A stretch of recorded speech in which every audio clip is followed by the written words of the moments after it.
Hi guys. ஆக்சுவலாக இதுக்கு முன்னாடி 6th 7th 8th 9th 10th எல்லாமே வந்து இம்பார்ட்டன்ட் கொஷின் வீடியோஸ் எல்லாமே போட்டிருந்தேன்.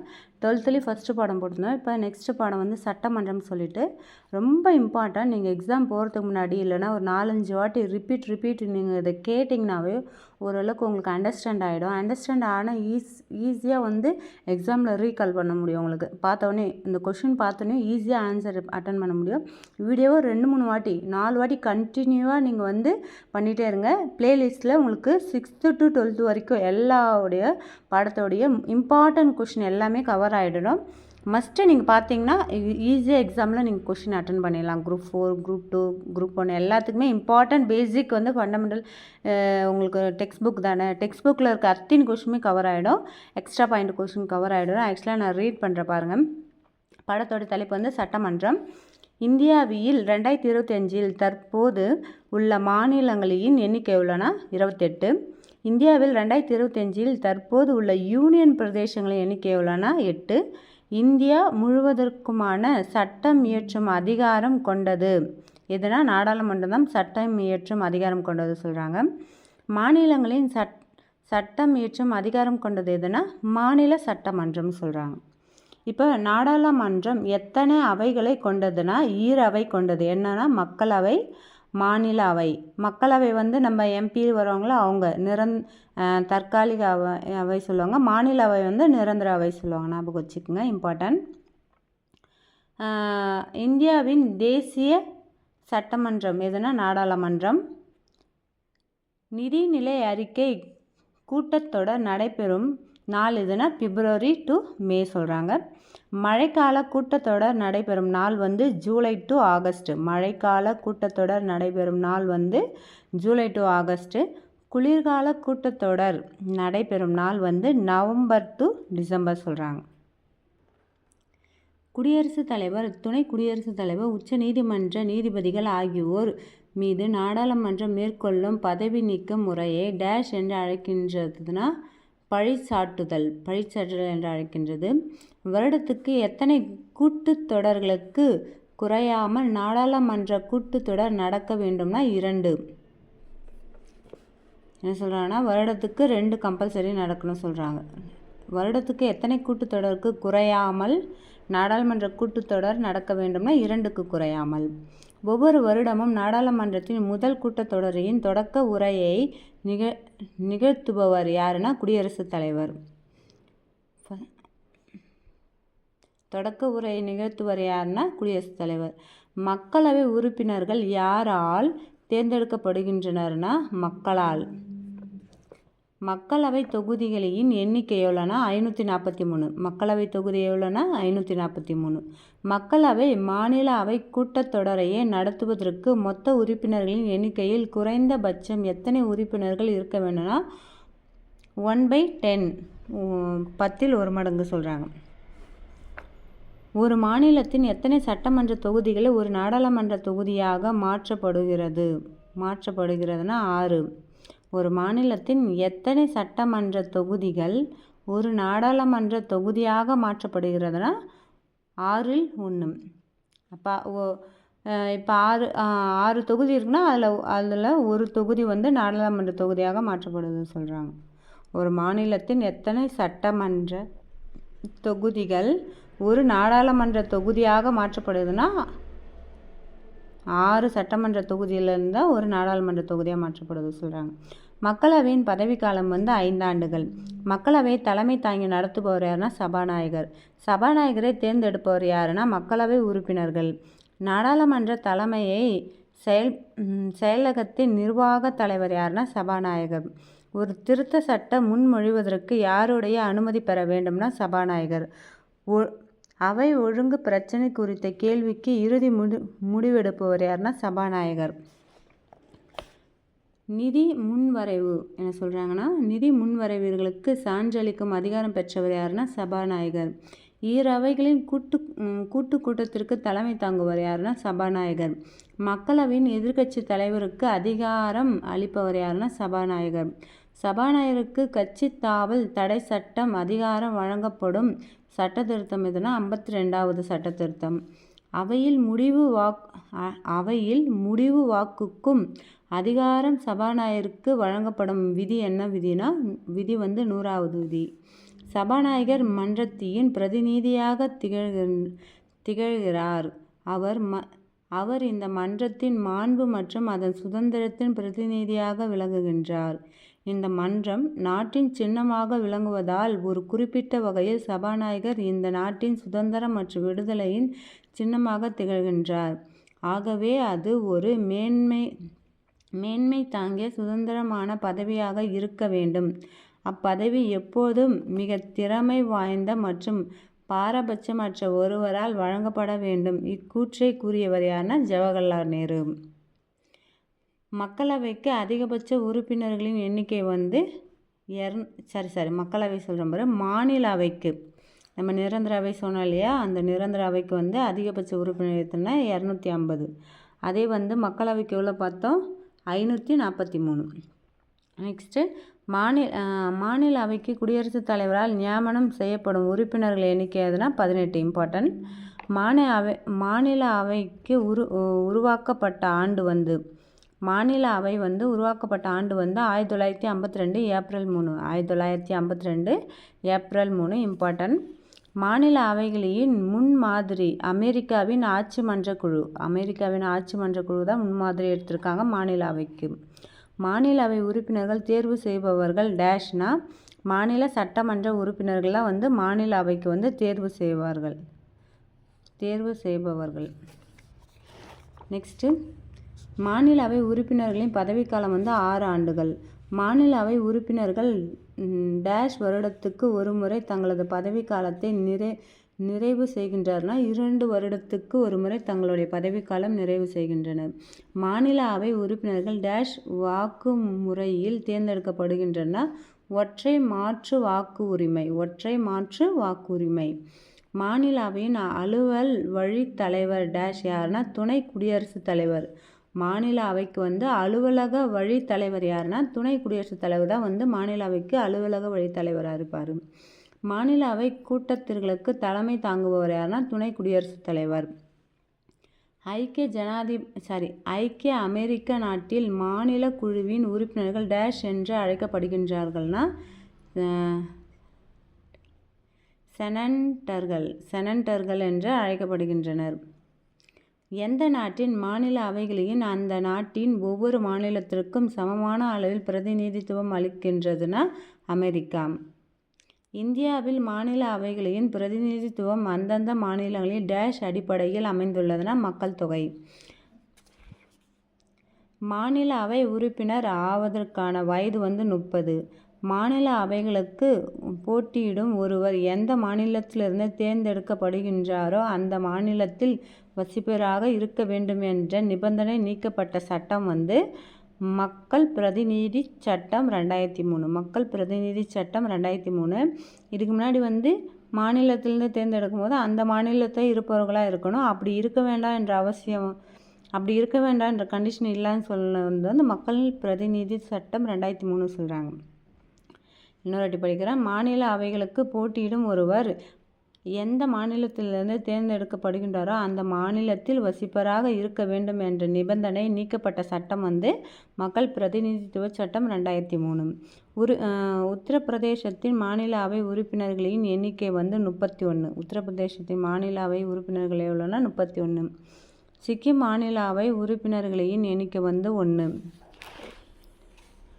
தமிழ்நாடு மாநில அவை உறுப்பினர்கள் எண்ணிக்கை வந்து 18. ஒவ்வொரு மாநிலத்திற்கும் என்ன சொல்கிறாங்கன்னா ஒவ்வொரு மாநிலத்திற்கும் தேர்ந்தெடுக்கப்பட்ட வேண்டிய மாநில அவை உறுப்பினர்களின் எண்ணிக்கை பற்றி கூறும் அட்டவணை தான் 4வது அட்டவணையில் தான் கூறுது. மாநில அவை உறுப்பினர்களில் மீண்டும் தேர்ந்தெடுக்கப்படலாமா? ஆம், தேர்ந்தெடுக்கப்படலாம். மாநில அவை டேஷ் அவையாகணும், நிரந்தர அவையாகும். மாநில அவை உறுப்பினர்களின் பதவிக்காலம் 6 ஆண்டு. நாடாளுமன்றத்தின் மக்களவையின் முக்கியமான அதிகாரங்கள் என்ன சொல்கிறாங்கன்னா நாடாளுமன்றத்தில் மக்களவையோட முக்கியமான அதிகாரங்கள் என்னென்ன சொல்லியிருக்காங்கன்னு படிக்கிறேன். இம்பார்ட்டன்ட். மக்களவை மக்களால் நேரடியாக தேர்ந்தெடுக்கப்பட்ட மிகவும் சக்தி வாய்ந்தது. நாட்டின் கொள்கைகள், திட்டங்கள் மற்றும் சட்டங்களை உருவாக்குகின்றன. ஒன்றிய பட்டியல் மற்றும் பொது பட்டியல் உள்ள துறைகளின் மீது சட்டமன்றங்கள் நிறைவேற்றுகிறது. நிதிநிலை அறிக்கை அல்லது பண சம்பந்தப்பட்ட எந்த ஒரு சட்டத்தையும் மக்களவையால் மட்டுமே அறிமுகப்படுத்த முடியும். என்ன சொல்கிறாங்கன்னா, மக்களவையால் மட்டுமே அறிமுகப்படுத்த முடியாது எதுனா நிதிநிலை அறிக்கை, பணம் சம்பந்தப்பட்ட எந்த ஒரு சட்டத்தையும்.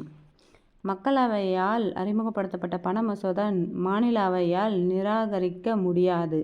அதற்கு பதிலாக 14 நாட்கள் அந்த மசோதாவை மாநில அவையால் கால தாமதப்படுத்த முடியும். நிதிநிலை அறிக்கையை தயார் செய்கிறது, அரசமைப்பை திருத்துகிறது, அவசர கால பிரகடனத்தை வெளியிடுகிறது, புதிய குழுக்கள் மற்றும் ஆவணங்களையே அமைக்கும் அதிகாரம் பெற்றுள்ளது. இந்திய நாட்டின் குடியரசுத் தலைவர் மற்றும் துணை குடியரசுத் தலைவர் ஆகியோரையே தேர்ந்தெடுக்கும் தேர்தலில் வாக்களிக்கின்றனர். யாருன்னா அவையில் இருக்க உறுப்பினர்கள். இப்போ மாநில அவையும் மக்களவையும் சமநிலையில் அதிகாரம் பெற்ற இடங்கள் பற்றி கொடுத்துருக்காங்க. மாநில அவைக்கும் மக்களவைக்கும் சமநிலையில் அதிகாரம் பெற்ற இடங்கள் சொல்லிட்டு கொடுத்துருக்காங்க. இம்பார்ட்டன்ட் படிக்கிறேன். முன்வரைவுகள் மற்றும் திருத்த சட்டங்களையே நிறைவேற்றுதல், இந்திய அரசின் தொகுப்பு நிதியிலிருந்து செலவிடப்படும் செலவினம் தொடர்பாக முன்வரைவு அறிமுகப்படுத்துதல் மற்றும் நிறைவேற்றுதல். என்ன சொல்கிறாங்கன்னா, முன்வரைவுகள் மற்றும் திருத்த சட்டங்களை நிறைவேற்றுதல் 2 மாநில அவைக்கும் மக்களவைக்கும் அந்த அதிகாரம் இருக்குது சொல்கிறாங்க, சம அளவு. அதேமாதிரி இந்திய அரசின் தொகுப்பு நிதியிலிருந்து செலவிடப்படும் செலவினம் தொடர்பான முன்வரைவு அறிமுகப்படுத்துதல் மற்றும் நிறைவேற்றுதல். நிறைவேற்றுறதுக்கும் 2 அவைக்கு சம அதிகாரம் இருக்குது சொல்கிறாங்க.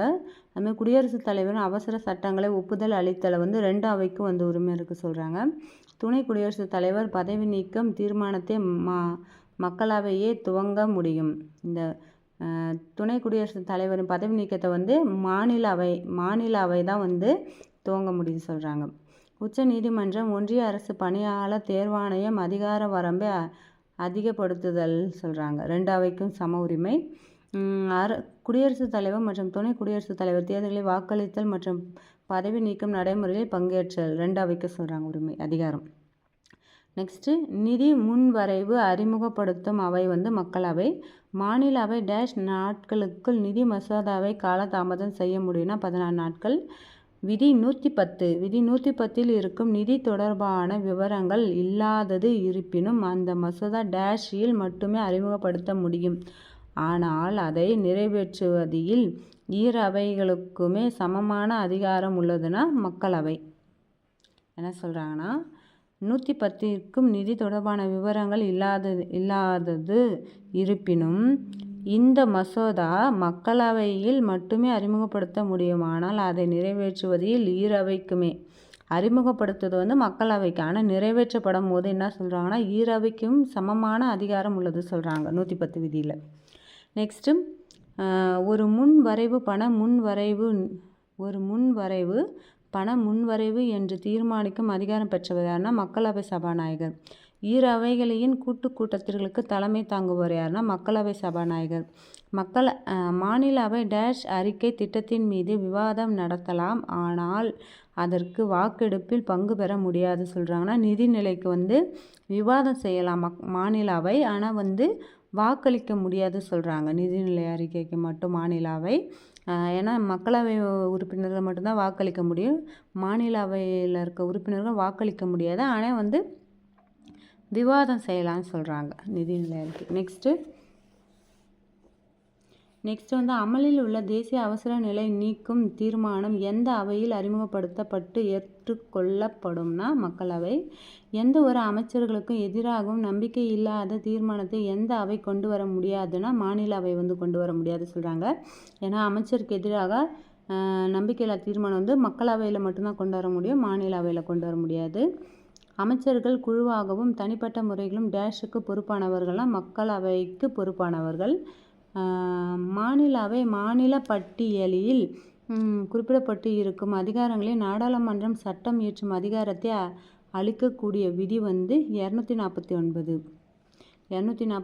என்ன சொல்கிறாங்கன்னா, மாநில பட்டியலில் குறிப்பிடப்பட்டு இருக்கும் அதிகாரங்களை நாடாளுமன்ற சட்டம் இயற்றும் அதிகாரத்தை அளிக்கக்கூடிய விதி 249.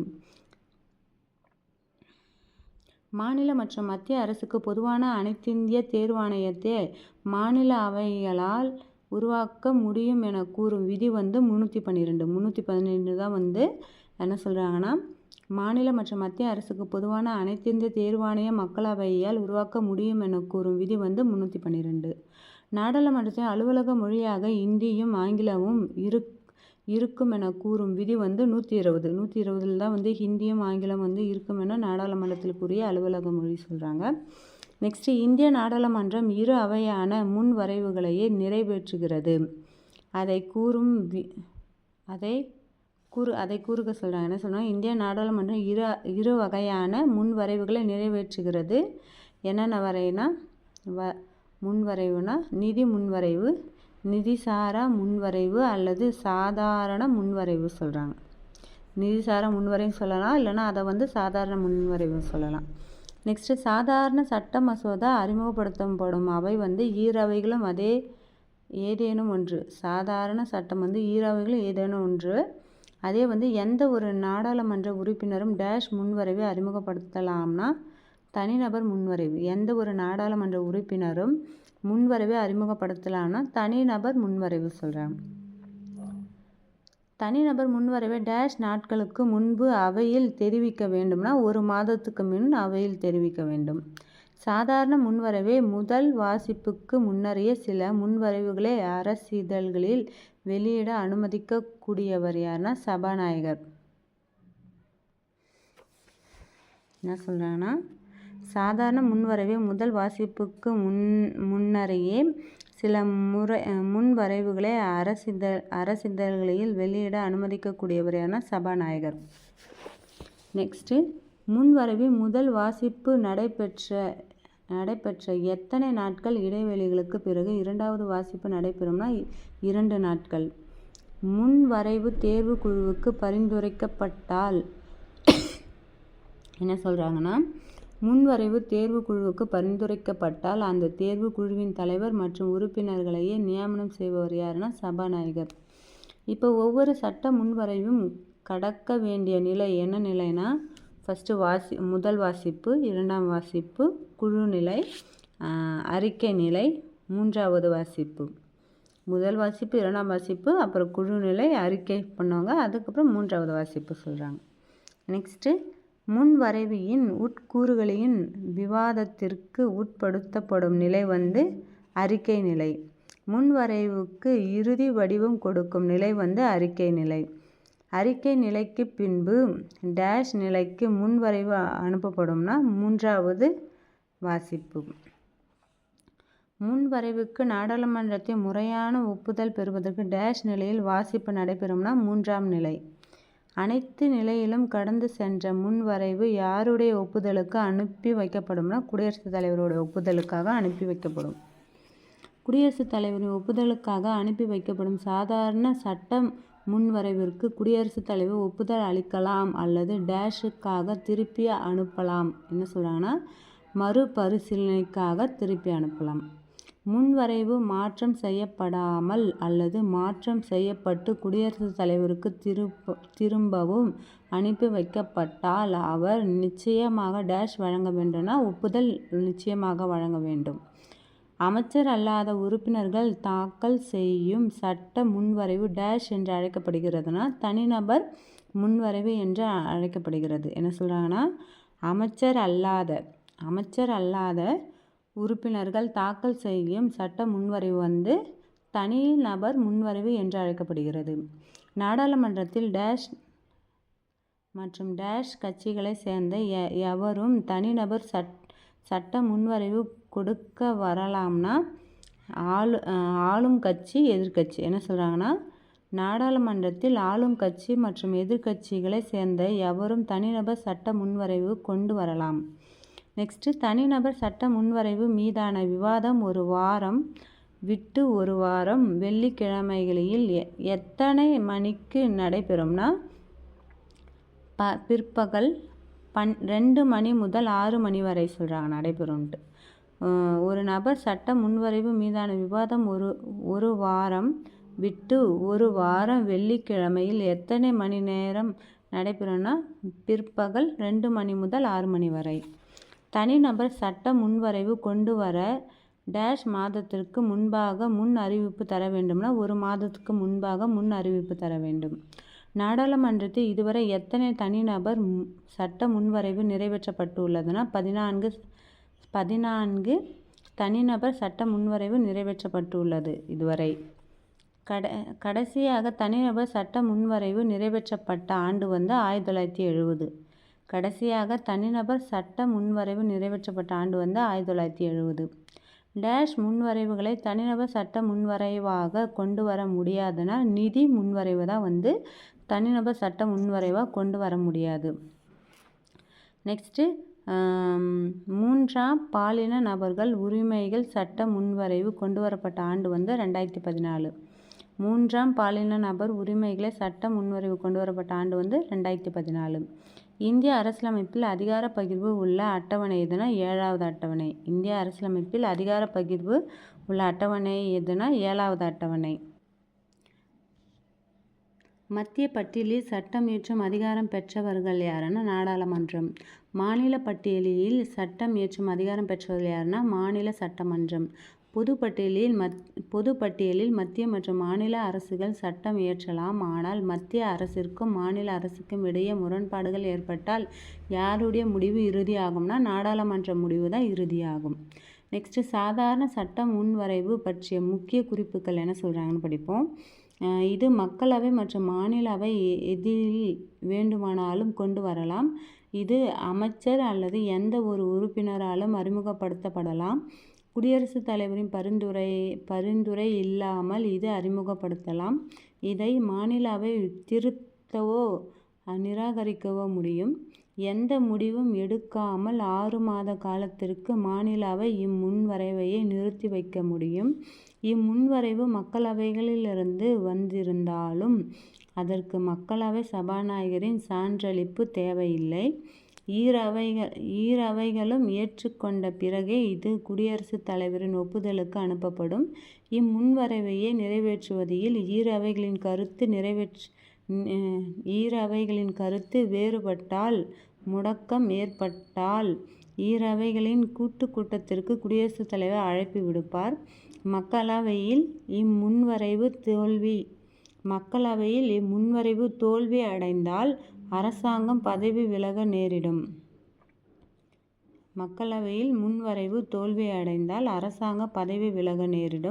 முன்வரைவு ஒரு அமைச்சரால் அறிமுகப்படுத்தப்பட்டு இருந்தால் மட்டுமே அரசாங்க பதவி விலக நேரிடும் சொல்கிறாங்க. குடியரசுத் தலைவர் இம்முன்வரைவை நிராகரிக்க மறுபரிசீலனை செய்யுமாறு திருப்பி அனுப்ப முடியும். நெக்ஸ்ட் கொஷின் இதுவும் இம்பார்ட்டன்ட் பாருங்கள். நிதி சட்ட முன்வரைவு பற்றிய முக்கிய குறிப்புகள் சொல்லிட்டு கொடுத்துருக்காங்க, படிக்கிறேன். இது மக்களவையில் மட்டுமே கொண்டு வர முடியும். அமைச்சர் மட்டுமே இம்முன்வரைவை அறிமுகப்படுத்த முடியும். குடியரசுத் தலைவரின் பரிந்துரையின் அடிப்படையில் மட்டுமே இது அறிமுகப்படுத்தலாம். இதை மாநிலவை திருத்தவோ நிராகரிக்கவோ முடியாது. மாநிலவை அதன்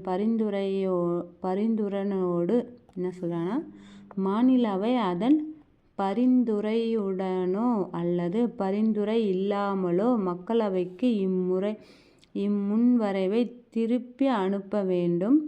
அதை மக்களவை ஏற்கலாம் அல்லது நிராகரிக்கலாம். இம்முன்வரைவை 14 நாட்கள் வரை மட்டுமே மாநிலவில் வைத்திருக்க முடியும். மாநிலவைக்கு இம்முன்வரைவு செல்லும் போது மக்களவை சபாநாயகரின் சான்றளிப்பு அவசியம். மக்களவையில் மட்டுமே நிறைவேற்றினாலோ கூட இம்முன்வரைவு குடியரசுத் தலைவரின் ஒப்புதலுக்கு அனுப்பப்படும். ஈரவைகளுக்கிடையே கருத்து வேறுபாடு என்ற பேச்சுக்கு இடமில்லாததால் முடக்கம் ஏற்படாது. கூட்டத்திற்கு வகை இல்லை. மக்களவையில் இம்முன்வரைவு தோல்வி அடைந்தால் அரசாங்கம் பதவி விலக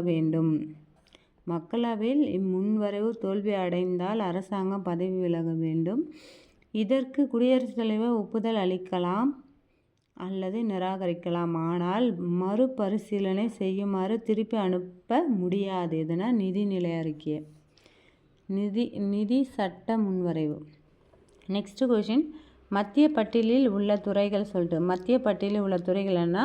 பாதுகாப்பு, அணுசக்தி, வெளிநாடுனா அயல்நாடு விவகாரங்கள், போர் மற்றும் அமைதி உடன்படிக்கை, வங்கி சேவை, ரயில்வே, அஞ்சல் மற்றும் தந்தி, வான்வழிகள், துறைமுகங்கள், வெளிநாட்டு வர்த்தகம் மற்றும் பணம் மற்றும் நாணயம். நெக்ஸ்ட் கொஷின், மாநில பட்டியலில் உள்ள துறைகள் சொல்லிட்டு கொடுத்துருக்காங்க. இன்னொரு வாட்டி படிக்கிறேன், ஆக்சுவலாக இம்பார்ட்டன்ட். மத்திய பட்டியலில் இன்னொரு வாட்டி படிக்கிறேன். என்னென்ன துறைகள் இருக்குன்னா, பாதுகாப்பு, அணுசக்தி, வெளிநாடு அயல்நாட்டு விவகாரங்கள், போர் மற்றும் அமைதி உடன்படிக்கை, வங்கி சேவை, ரயில்வே, அஞ்சல் மற்றும் தந்தி, வான்வழிகள், துறைமுகங்கள், வெளிநாட்டு வர்த்தகம், பணம் மற்றும் நாணயம். நெக்ஸ்ட்டு மாநில பட்டியலில் உள்ள துறைகள் என்னென்ன துறைகள்லாம், விவசாயம், காவல்துறை, சிறைச்சாலை, உள்ளாட்சி அரசாங்கம், பொது சுகாதாரம், நிலம், மது, வர்த்தகம் மற்றும் வணிகம், கால்நடை மற்றும் கால்நடை வளர்ப்பு, மாநில பொதுப்பணிகள் சொல்கிறாங்க. மாநில பொதுப்பணிகள். நெக்ஸ்ட்டு பொதுப்பட்டியலில் இப்போ மத்திய பட்டியல், மாநில பட்டியல் பார்த்தோம். இப்போ பொதுப்பட்டியலில் உள்ள துறைகள் என்னென்ன சொல்கிறாங்கன்னா, கல்வி, விவசாயம், விவசாய நிலங்கள் தவிர்த்து அப்புறம் விவசாய நிலங்கள் தவிர்த்து சொத்து பரிமாற்றம், வணிகத்துறை, தொழிற்சங்கங்கள், கலப்படம், தத்தெடுப்பு மற்றும் வாரிசு தொடர்பு, இதெல்லாம் பொதுப்பட்டியலில் இருக்குது.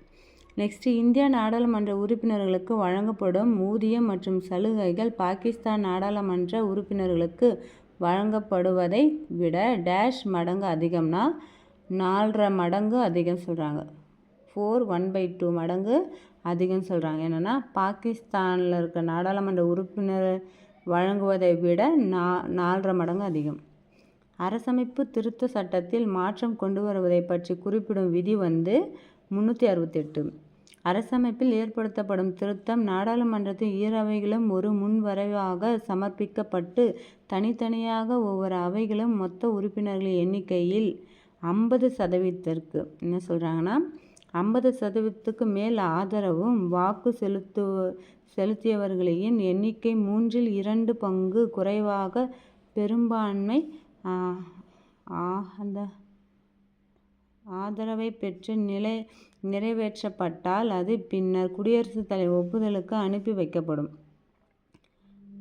திருத்தத்தை பற்றி சொல்கிறாங்க. திருத்தம் நடைபெற்ற ஈரவையின் முன்வரைவு 50% அதிகமாகவும் 2/3 பங்கு குறையாத பெரும்பான்மை ஆதரவை பெற்று நிறைவேற்றப்பட்டால். நெக்ஸ்ட்டு, அரசமைப்பு திருத்தம் முன்வரைவு ஒவ்வொரு அவைகளும் டேஷ் பெற்று நிறைவேற்றப்பட வேண்டும்னா சிறப்பு பெரும்பான்மை இல்லைன்னா மொத்த உறுப்பினர்களின் 50% மேல். நெக்ஸ்ட், அரசமைப்பு திருத்த மசோதா குடியரசுத் தலைவர் ஒப்புதலுக்காக அனுப்பப்படும் போது அவரால் டேஷ் செய்ய முடியாதுன்னா ஒப்புதல் அளிக்காமல் இருத்தல் அல்லது மறுபரிசீலனைக்கு திருப்பி அனுப்புதல். ஒப்புதலுக்கு என்ன சொல்கிறாங்கன்னா, படிக்கிறேன் பாருங்கள். அரசமைப்பு திருத்த முன்வரைவு ஒவ்வொரு அவைகளுக்கும் டேஷ் பெற்று நிறைவேற்றப்பட வேண்டும்னா சிறப்பு பெரும்பான்மை மொத்த உறுப்பினர்களின் 50% மேல் சொல்கிறாங்க. நெக்ஸ்ட்டு, அரசியலமைப்பு திருத்த மசோதா குடியரசுத் தலைவரின் ஒப்புதலுக்காக அனுப்பப்படும் போது அவரால் டேஷ் செய்ய முடியாதுன்னா ஒப்புதல் அளிக்காமல் இருத்தல். ஒப்புதல் அளிக்காமல் அவரால் இருக்க முடியாது. மறுபரிசீலனைக்கு திருப்பி அனுப்புதல் முடியாது சொல்கிறாங்க. இப்போ நெக்ஸ்ட்டு என்ன சொல்லியிருக்காங்கன்னா, அரசியலமைப்பு திருத்த சட்டம். அரசியலமைப்பு திருத்த சட்டங்களின் 3 வழிகள் சொல்லிட்டு. ஃபஸ்ட்டு வழி நாடாளுமன்றத்தில் தனி பெரும்பான்மை, 2வது வழி நாடாளுமன்றத்தில் சிறப்பு பெரும்பான்மை, 3வது வழி நாடாளுமன்றத்தில் சிறப்பு பெரும்பான்மை மற்றும் சரிபாதி மாநில சட்டமன்றங்கள் அனுமதி சொல்கிறாங்க.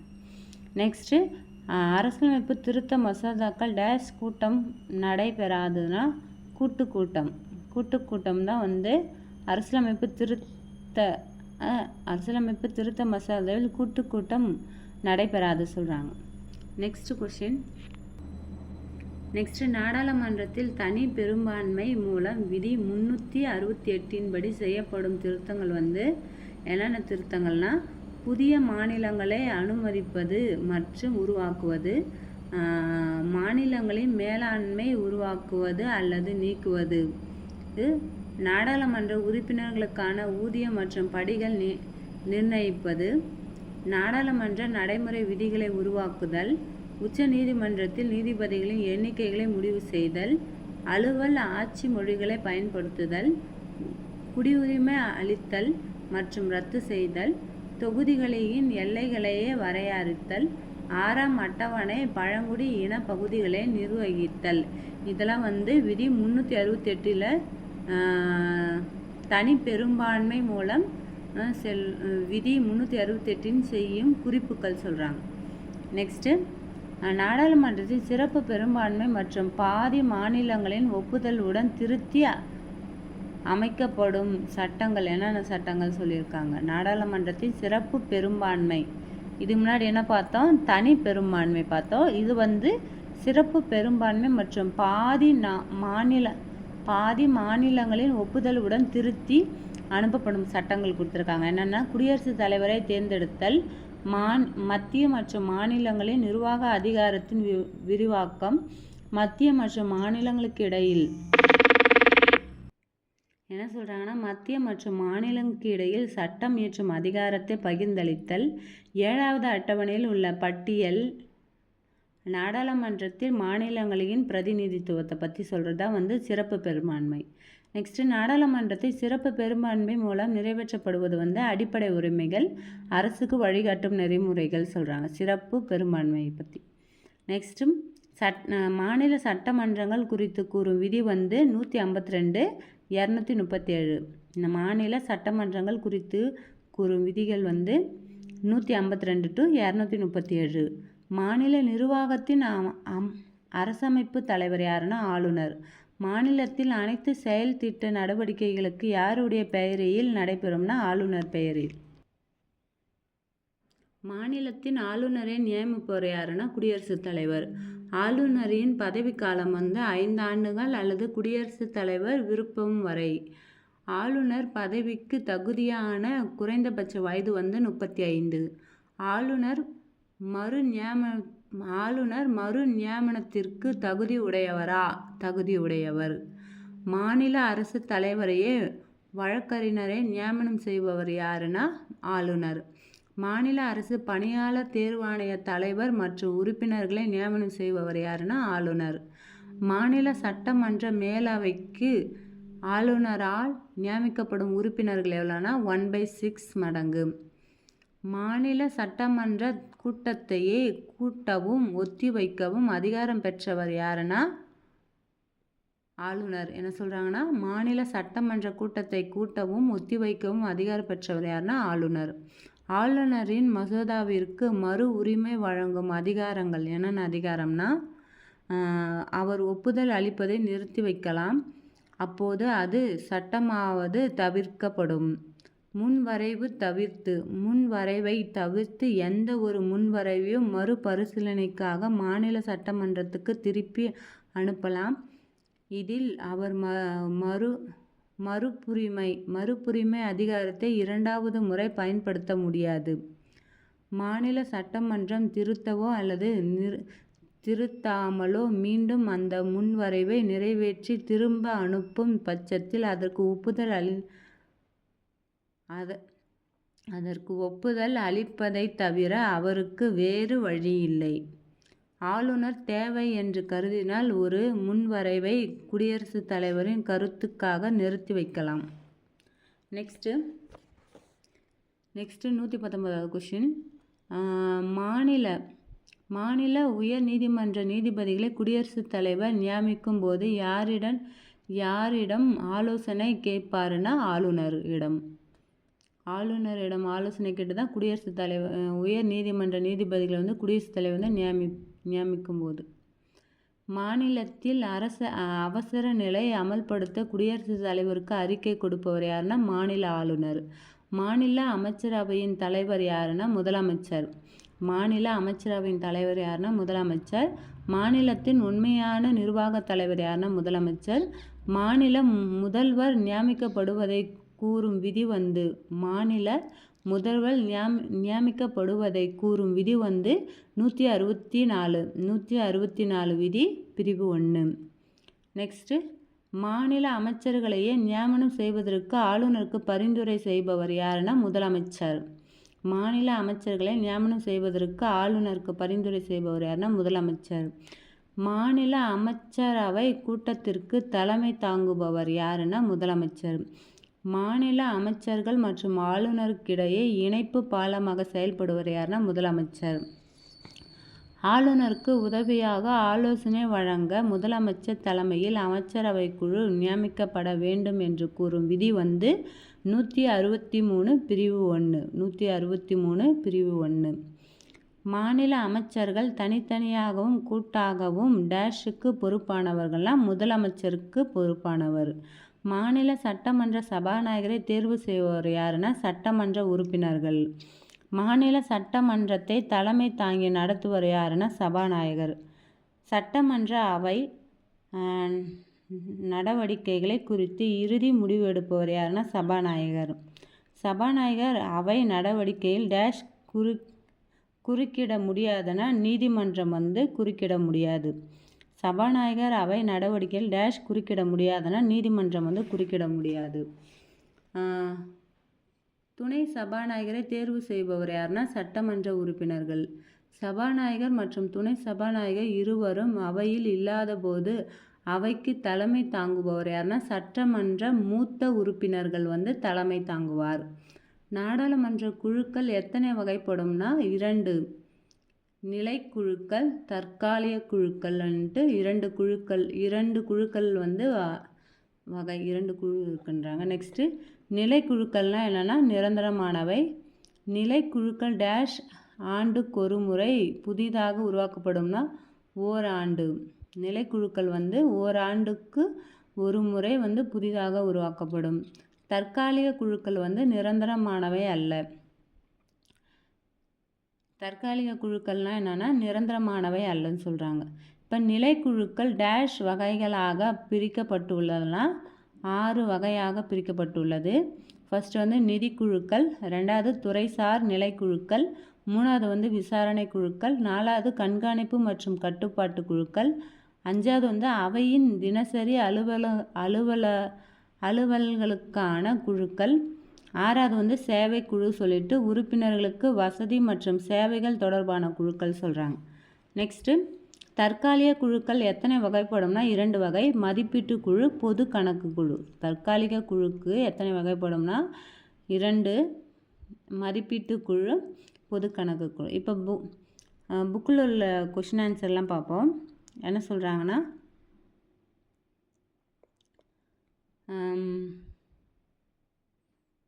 சட்டமன்றம் என்பது வந்து சட்டம் இயற்றுகின்ற உச்ச அமைப்பு சொல்கிறாங்க. சட்டமன்றம்னா என்பதுனா சட்டம் இயற்றுகின்ற உச்ச அமைப்பு. தேசிய சட்டமன்றம் டேஷ் என்று அழைக்கப்படும்னா நாடாளுமன்றம்.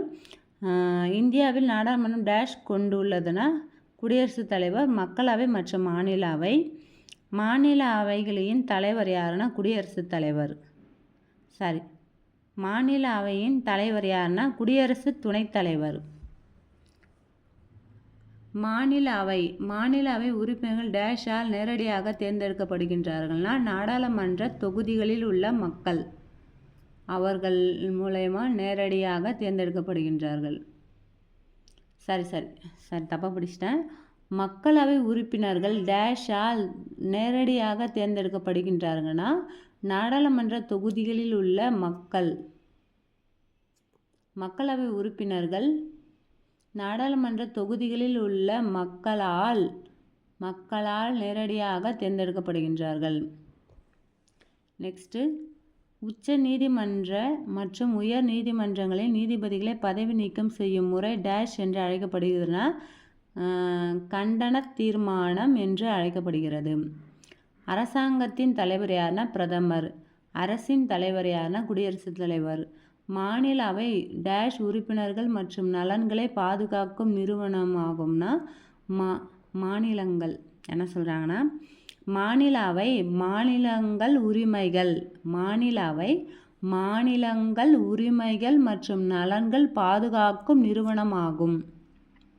ஆக்சுவலாக நம்ம ஒன்றிய அரசுலேருந்து மாநிலவை மக்களவை சொல்கிறியா, அந்த மாநிலவை வந்து எதனோட நலன்களை பாதுகாக்குதுன்னா, நம்ம மாநிலவை வந்து மாநிலங்களுடைய நலன்கள், ஒவ்வொரு ஸ்டேட்டோடைய நலன்களை தான் பாதுகாக்குது, உரிமைகள் சொல்கிறாங்க. நெக்ஸ்ட்டு மாநிலவை உறுப்பினர்கள் டேஷ் தேர்ந்தெடுக்கப்படுகின்றனர்னா, அந்தந்த மாநிலத்தின் சட்டமன்ற உறுப்பினர்களால் தேர்ந்தெடுக்கப்படுகின்றனர். மாநில அவையின் அலுவல் வழி தலைவர் யாருன்னா, இந்திய குடியரசு துணைத் தலைவர். மாநில அவையின் அலுவல் வழி தலைவர் யாருன்னா, இந்திய குடியரசு துணைத் தலைவர். நாடாளுமன்றத்தின் எந்த அவை நாடாளுமன்றத்தின் நிரந்தர அவையாக அறியப்படுகிறதுனா, மக்களவை. நாடாளுமன்றத்தின் எந்த அவை நிதி முன்வரைவையை நிறைவேற்ற அதிகாரம் கொண்டுள்ளதுனா, மக்களவை. மக்களவை உறுப்பினர்களின் குறைந்தபட்ச வயது வந்து 25. இந்திய சட்டமன்ற அமைப்பு டேஷ் என்று அழைக்கப்படுகிறதுனா, ஈரவை என்று இந்திய சட்டமன்ற அமைப்பு ஈரவை என்று அழைக்கப்படுகிறது. மாநிலத்தின் ஆளுநர் டேஷ் ஆவார்னா, மாநிலத்தின் அரசியல் அமைப்பு தலைவர். மாநிலத்தின் ஆளுநர் டேஷ் ஆவார்னா, மாநிலத்தின் அரசியல் அமைப்பு தலைவர். மாநிலத்தின் முதலமைச்சர் டேஷ் ஆவார்னா, அரசாங்கத்தின் தலைவர். மாநிலத்தின் செயல் அதிகாரம் டேஷ் உள்ளதுன்னா, முதலமைச்சரிடம் உள்ளது. ஓகே கைஸ், நீங்கள் வந்து ஆக்சுவலாக ஒரு 2-3 வாட்டி ரிப்பீட்டாக இந்த வீடியோஸ் நீங்கள் கேட்டிங்களாவே நல்லா அண்டர்ஸ்டாண்ட் ஆகும் உங்களுக்கு. நெக்ஸ்ட்டு நீங்கள் பாடத்துக்குள்ளே போய் கண்டென்ட் படிக்கும்போது உங்களுக்கு ஈஸியாக புரியும். ஓகே, பாய். கண்டிப்பாக எல்லாருமே லைக் பண்ணுங்கள், சப்ஸ்கிரைப் பண்ணுங்கள், மறக்காமல் சப்ஸ்கிரைப் பண்ணுங்கள். உங்களை சப்போர்ட் எனக்கு கண்டிப்பாக வேணும், நீங்கள் பண்ணுவீங்கன்னு நினைக்கிறேன். ஓகே, பாய்.